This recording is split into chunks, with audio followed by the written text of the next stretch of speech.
Brazil দক্ষিণ আমেরিকার সবথেকে শক্তিশালী অর্থনৈতিক রাষ্ট্র। দর্শক, আপনি জানেন কি ব্রাজিল বিশ্বের সবথেকে বড় গরুর মাংস রপ্তানিকারক দেশ। তারা বিশ্বের বহু দেশে বিপুল পরিমাণে তাদের দেশের গরুর মাংসগুলো রপ্তানি করে থাকে। আসসালামু আলাইকুম দর্শক, আশা করি সবাই ভালো আছেন। আজকে একটি গুরুত্বপূর্ণ প্রতিবেদন নিয়ে আপনাদের সামনে হাজির হলাম। আজকের এই প্রতিবেদনে আমরা জানবো সম্প্রতি সময়ে ব্রাজিল দক্ষিণ আমেরিকার রাষ্ট্র তারা বাংলাদেশকে সরাসরি একটি প্রস্তাব দিল। তারা বাংলাদেশের মাটিতে বিপুল পরিমাণে গরুর মাংস রপ্তানি করতে চায়। এখন প্রশ্ন হলো, ব্রাজিল কি পরিমাণ গরুর মাংস বাংলাদেশের মাটিতে রপ্তানি করতে চায় আর গরুর মাংসের কেজি কত টাকা করে হবে? চলুন দর্শক, আজকের এই প্রতিবেদনটি শুরু করা যাক। দর্শক, আমরা সবাই জানি বাংলাদেশের মাটিতে গরুর মাংসের দাম আকাশ ছোঁয়া। সাধারণ মানুষ গরুর মাংস কিনতে ঠিকভাবে পারছে না। সম্প্রতি সময়ে দক্ষিণ আমেরিকার বিশ্বের সবথেকে বড় গরুর মাংস রপ্তানিকারক রাষ্ট্র ব্রাজিল তারা বাংলাদেশের মাটিতে সরাসরি গরুর মাংস রপ্তানি করতে চায়।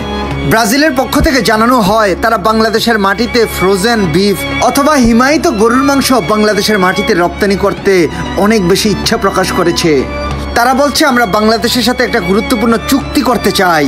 বাংলাদেশের মাটিতে আমরা প্রথম ধাপে প্রায় 50,000 মেট্রিক টন গরুর মাংস রপ্তানি করার পরিকল্পনা করছি। দর্শক, আপনি জানেন কি ব্রাজিলের সরকার তারা বলছে যদি বাংলাদেশ আমাদের সাথে একটি চুক্তিতে স্বাক্ষরিত করে এবং চুক্তিতে আবদ্ধ হয়ে যায়, তাহলে আমরা প্রতি বছর বাংলাদেশে 1 লাখ টন গরুর মাংস রপ্তানি করতে চাই। দর্শক, ব্রাজিল থেকে এই বিপুল পরিমাণে এই বিশ্ব বাজার থেকে বাংলাদেশ যদি গরুর মাংস নিজেদের মাটিতে আমদানি করে, এতে কি লাভ হবে বাংলাদেশের আর কি লস হবে? দর্শক, প্রথমে আমরা লাভের ব্যাপারটা দেখি। কত টাকা করে বাংলাদেশের মানুষ গরুর মাংস কিনতে পারবে? দর্শক, ব্রাজিল থেকে যদি বাংলাদেশের মাটিতে গরুর মাংস আনা হয়, তাহলে গরুর মাংসের কেজি হবে 350 টাকা। আর ব্রাজিলের এই গরুর মাংস বাংলাদেশের মাটিতে চলে আসলে বাংলাদেশের সাধারণ মানুষ অনায়াসে গরুর মাংসগুলো কিনতে পারবেন। এটা যেমন বাংলাদেশের জন্য লাভজনক, আরেকটা বাংলাদেশের ক্ষতির কারণ আছে। বাংলাদেশের প্রাণী সম্পদ বিশেষজ্ঞরা বলছেন, যদি ব্রাজিল থেকে আমরা বিপুল পরিমাণে গরুর মাংস নিজেদের মাটিতে নিয়ে আসি, তাহলে আমাদের খামারিরা অনেক বড় লসের সম্মুখীন হয়ে যাবে। খামারিরা যে শত শত কোটি টাকা বিনিয়োগ করেছে বাংলাদেশের মাটিতে, এই বিনিয়োগটা অনেক বড় লসের সামনে পড়ে যাবে। ভেঙে যেতে পারে বাংলাদেশের এই খামার ব্যবসাটা।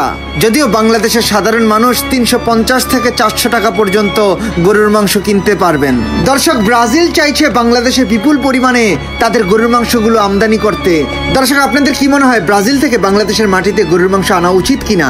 এই ব্যাপারে আপনি আপনার মূল্যবান মতামত কমেন্ট করে আমাদেরকে জানিয়ে দিন।